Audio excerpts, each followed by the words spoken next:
From Alpha News. Plea deal. No prison time for former principal who tried to pay for sex with minor.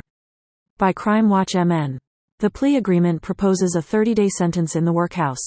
Minnesota only requires offenders to serve 2/3 of their sentence incarcerated, which would be 20 days.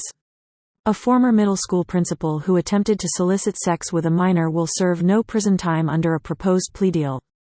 Muhammad Ali Selim, 38, of Lakeville was netted by law enforcement in May during an undercover sex trafficking, prostitution of minors sting operation and was charged with a felony count of prostitution. Hires, offers. Agree to hire an individual age 13 to 16. The Special Enforcement Detail was a multi-jurisdictional operation in which officers placed ads on multiple websites offering prostitution services. Charges say Selim made arrangements by phone to visit an undercover agent posing as an underage prostitute. Details from the charging document. During that recorded phone conversation, defendant asked what the session was like, and if it was full service.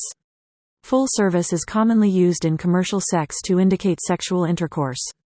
UC, undercover, advised that she allowed full service but she had lied, a little, in her ad and that she was actually younger than what the ad said. UC told defendant, "I'm 15, but it's not a problem for me if you're fine with it." Defendant laughed and stated, "Okay, that's fine," and then asked, "So, you're 15?" Defendant then stated that it was too young and was not going to work, but then asked, UC, where she was located. When advised that she was in St. Louis Park, defendant asked if she was affiliated with police. Defendant then said that her age made him really nervous, but he would still come see her so they could spend some time together. After they stopped talking via phone, defendant messaged UC to let me know if I can come see you now. Please send me the address. Defendant was given an address being used by law enforcement to meet UC, which was located in St. Louis Park. When he arrived, he messaged UC that he was there, tried to call UC again and asked UC if she had in-call, commonly used to mean allowing a patron to come to the prostitute's home, hotel room, place where the sex for money transaction could occur. UC advised that she did, but that she was walking to meet him and asked that he come pick her up at a nearby location. After defendant arrived at the nearby location, he was placed under arrest. Defendant was distraught and made comments that his career was over.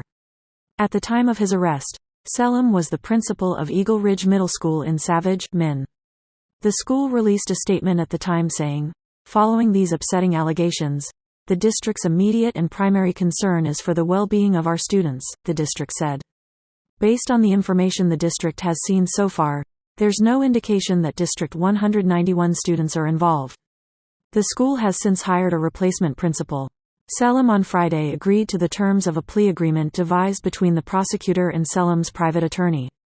The agreement proposes a stay of imposition on the felony sentence, which means Selim will plead guilty to a felony, but if he successfully completes probation for a term of up to 3 years, the conviction will be deemed a misdemeanor.